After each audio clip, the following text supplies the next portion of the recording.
Olá, hoje nossa conversa vai fundo num texto muito conhecido, Gênesis capítulo 8. Isso aí. A gente tem aqui o relato bíblico, né, da Almeida Corrigida Fiel, e também uma análise mais crítica, que tenta ir além, olhar o contexto.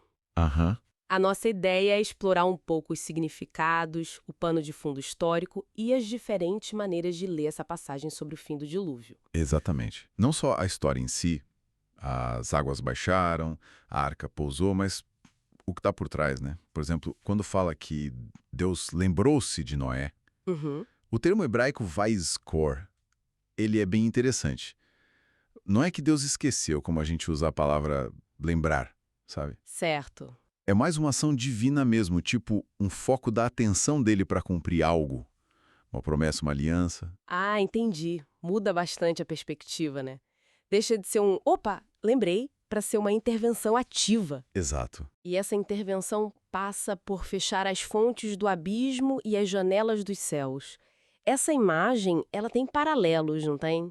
Tem sim. Essa cosmologia, essa ideia de águas em cima e águas embaixo, era bem comum no pensamento do Antigo Oriente Próximo. Aham. A gente encontra coisas parecidas nos mitos da Mesopotâmia, lá com os babilônicos, sumérios.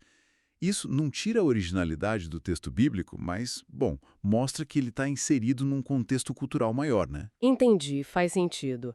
Era a forma como eles entendiam e descreviam o mundo naquela época. Bom, aí a narrativa segue e a arca pousa nos montes de Ararat, na atual Turquia. Isso. A fonte que a gente consultou menciona que não tem evidência arqueológica clara da arca lá, né? Mas fala também de uma teoria científica do Ryan e Pittman. O que ela diz exatamente? A teoria de Ryan e Pittman é interessante. Eles propõem que houve uma inundação bem grande, catastrófica, mas localizada ali na região do Mar Negro. Ah, localizada. Isso, por volta de 5.600 a.C. Eles sugerem que a memória dessa grande enchente regional pode ter sido, digamos, uma das inspirações para a narrativa bíblica. É uma perspectiva mais científica, que contrasta com a ideia de um dilúvio global literal. Que interessante essa ponte entre a geologia e a tradição. E depois vem a parte das aves, né? O corvo, a pomba e a famosa folha de oliveira. Símbolos bem fortes. Sem dúvida. A oliveira, por exemplo, já era um símbolo de paz, de renovação em várias culturas ali do Mediterrâneo, como a grega. Uhum. E a pomba, bom, embora depois no cristianismo ela ganhe toda aquela associação com o Espírito Santo, aqui em Gênesis 8, a função dela parece mais naturalista, sabe? Um sinal de que, olha, a terra está habitável de novo, tem planta crescendo. Certo, um sinal concreto. E aí, Noé finalmente sai da arca. Primeira coisa, constrói um altar, oferece holocaustos.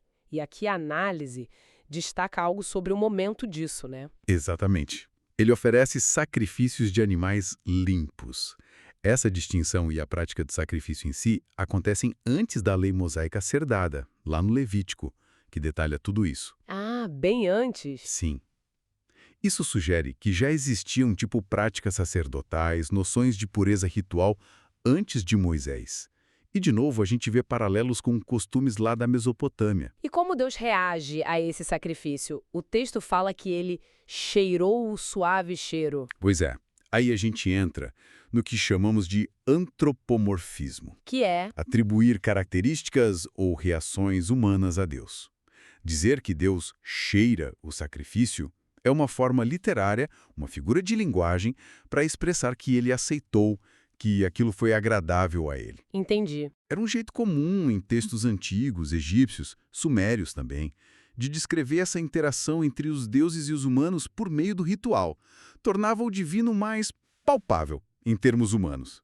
E essa interação, essa reação divina, levanta umas questões teológicas importantes, né? Como a fonte aponta, especialmente sobre a promessa que Deus faz logo depois, de não destruir mais a terra com água e de manter os ciclos da natureza. Exato. Porque a ideia de que o sacrifício de Noé parece, de alguma forma, influenciar a decisão divina de preservar o mundo, isso cria uma tensão interessante. Como assim? Bom, para algumas visões teológicas, tipo certas linhas calvinistas que enfatizam muito a soberania absoluta de Deus, um plano imutável, essa ideia de Deus reagindo ao ato humano pode ser um pouco complexa de encaixar. Entendo. Por outro lado, talvez sugira uma interação mais dinâmica do que algumas visões arminianas esperariam.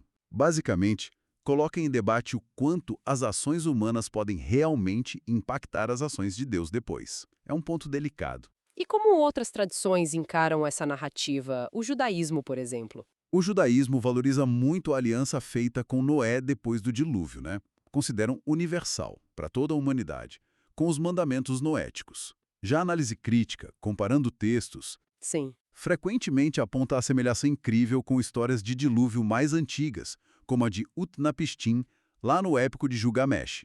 Isso sugere talvez uma raiz comum ou influência da tradição mesopotâmica. Uhum. E tem outras leituras, claro.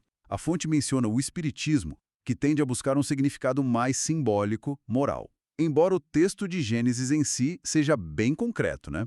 Com lugares, datas. Então, no fim das contas, Gênesis 8 é muito mais do que só o fim da chuva. É um texto com camadas de cosmologia antiga, práticas de rituais que vieram antes da lei de Moisés, figuras de linguagem como antropomorfismo, Aham. e, claro, um ponto de partida para séculos e séculos de interpretação, debate teológico, comparação cultural. Exatamente. O que eu acho fascinante é justamente essa sobreposição.